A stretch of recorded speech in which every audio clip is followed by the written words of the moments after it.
Good morning, everybody. I am now starting this furrow irrigation method. Earlier, we have covered the total irrigation methods, their classification, then, of course, border strip method, and then check basin method, and within which various farms. Now, furrow irrigation method. You can see here the furrow irrigation method. There is a one distinction for this.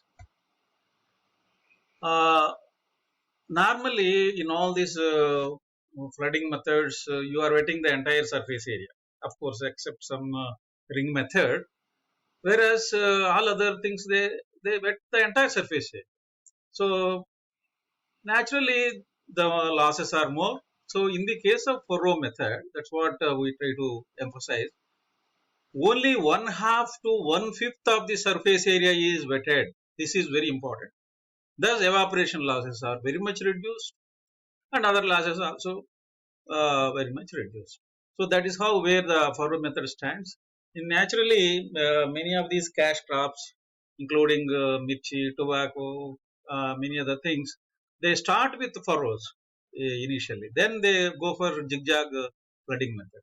So a furrow consists of a narrow ditch between rows of plants. So it will have a narrow ditch, of course, within centimeters only, 20-30 centimeters deep. And we are going to discuss all those things. The length of the rows varies from 3 meters, as less as 3 meters, and as much as 500 meters. Of course, 500 meters is too long, no doubt, but in the case where the soil permits, we can do it. But usually, the entire length is being around 100 to 200 meters. Generally, slopes provided for furrows may vary from 2 to 5%. So it takes a bigger slopes, no doubt about it. That is very point to be noted, because in the case of other methods, what we have discussed so far, the slopes are very normal, almost level, less than 1% or little more than 1%, whereas it takes from 0.2 to 5%. So this is one notable point. And then irrigation furrows may be classified into two general types based on their alignment. That's number one. Based on their alignment is one is a straight furrow, of course, which are discussing, and then contour furrows, that also we will discuss. But based on their size also, one is called furrows may be classified as deep furrows and corrugations. Whatever that we discuss only with case of deep furrows only for the present. Then we will take up corrugations later on. They are very shallow ones. Okay. So let us go for a figure.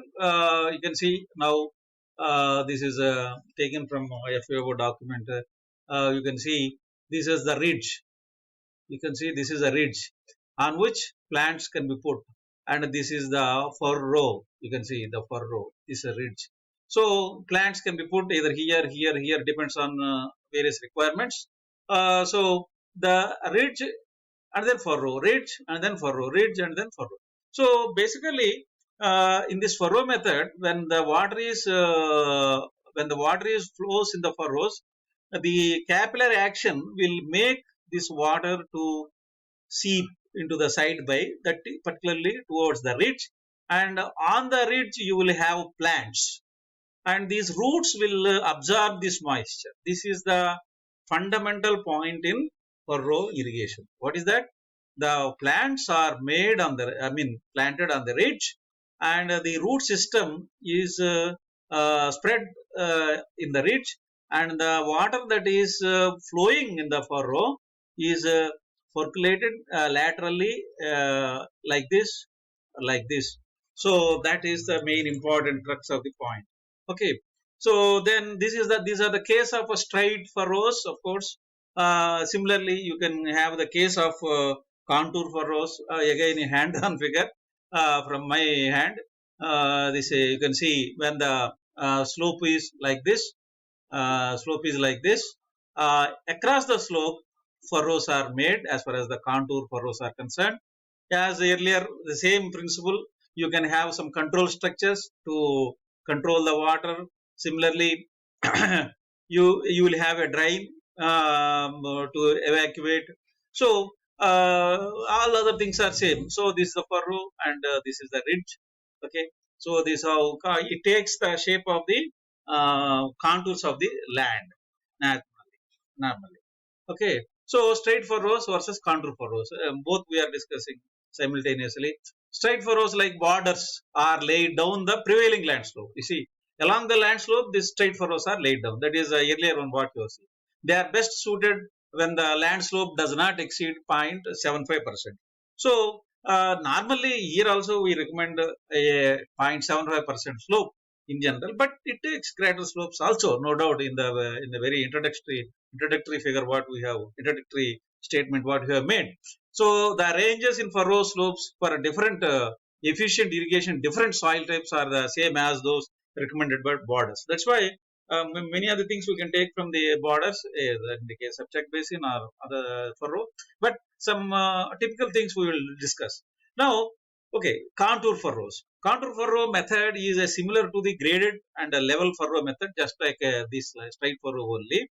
In that, irrigation water is applied in the furrows, but furrows carry water across the slope. That is what we have already stated. And in many other contours also, same thing. I don't want to spend much of the time here again. Contour furrows are carved to fit the topography of the land. Again, we go back. If you want the figure, you can see this is the slope of the land, and they are laid across the slope like this. I once again like this. So this is the fundamental thing for all the contour farming, either in the case of strip or in the case of check basin, now in the furrows. Okay, so let us move further. Corrugation, that's what we made. Again, this furrow irrigation is classified into two. One is a deep furrows, one other one is a corrugation. Deep furrows so far, whatever we discussed is now is deep furrow. Now corrugation. What is corrugation irrigation? It is similar to the normal furrow irrigation, except that the furrows are small and crop rows are not necessarily related to the irrigation furrows. See here, these furrows are not deep. What is the deep and what is the shallow? Simply the deep and shallow we will discuss again later on, but uh, these are here. These are V-shaped furrows or U-shaped furrows, about 6 to 10 centimeters deep. Whereas in the case of those furrows which are we call as deep furrows, they are double to almost double to this. So this is how, and the spacing also 40 to 70 centimeters apart. Okay, in the deep furrows also spacing a little bit more, but almost this spacing or even less than that, either case may be used. So therefore, the rows are not necessarily along this furrow. They can put anywhere. That means particularly on the ridge, and it's not necessarily like a row fashion. It is something like a any other like a grassy type. Okay, so corrugations are small. That is over. It is commonly used for It is commonly used for uh, it is commonly used for irrigating non-cultivated close-growing crops such as small grains. It's not cash crop growing things, and is a something like say close-growing crops such as small grains, and for pasture growing. Okay, pasture growing. So these are on steep slopes. That is also only these are used on steep slopes. That is very important. The entire soil surface is wetted slowly by capillary movement.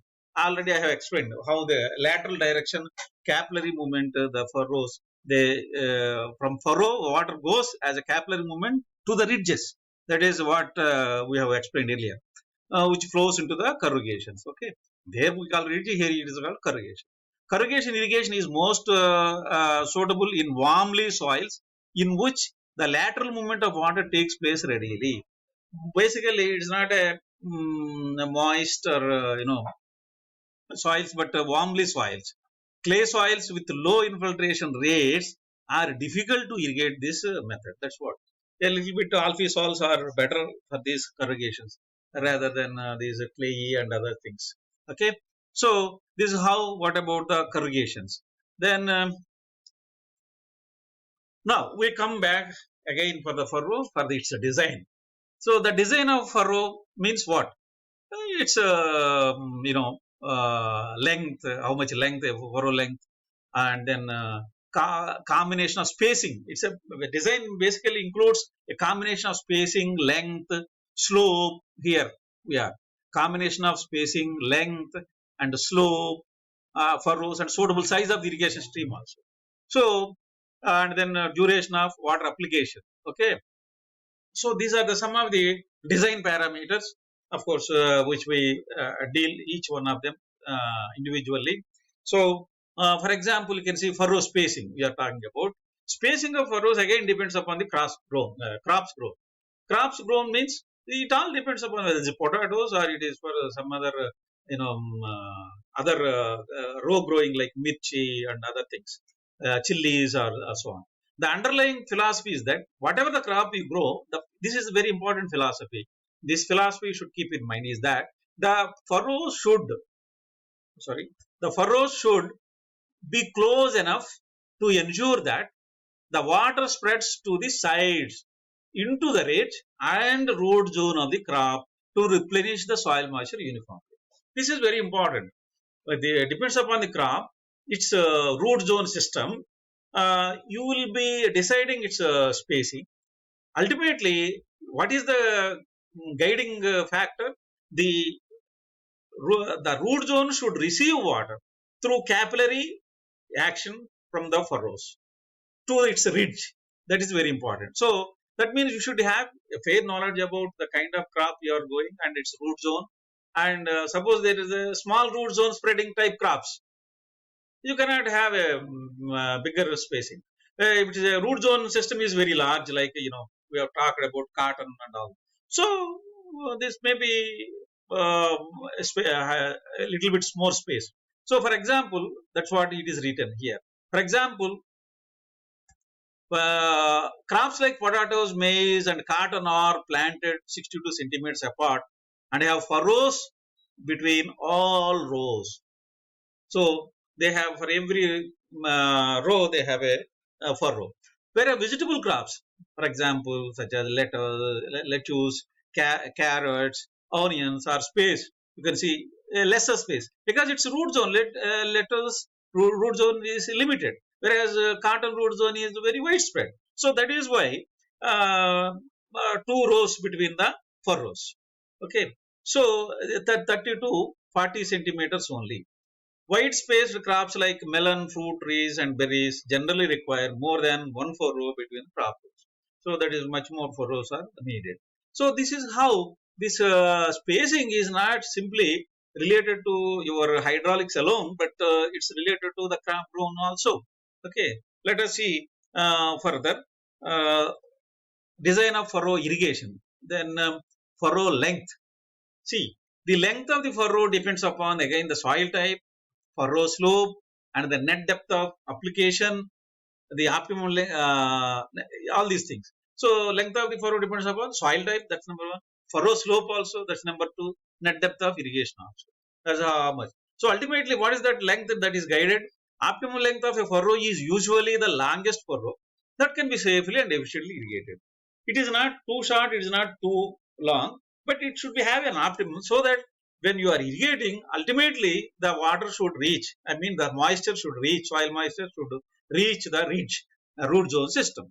Similarly, the furrow slope. As the furrow slopes increases, the rate of infiltration slows down because the water goes faster. It won't allow the water to seep down as the slope increases. And the side spread of water into the crop ridges decreases. This is the thing. So you cannot have very high slopes, definitely. So because ridges won't get water if it is simply running away. So that wastage may occur at the end of the. So ultimately, this water goes at the end of the furrow, and then water get wasted. Okay, a minimum grade of 0.05 is needed to ensure surface drainage. Anyway, that we will ensure the minimum grade. That means slope. If the flow, it should not be too less slope also. That is the thing. If the slope of the land is too steep for effective irrigation, the furrows should lead around the hill rather than straight down. So that is very important. That is contour. We will make it. So I will stop this video here. We will continue in the next video. Thank you very much.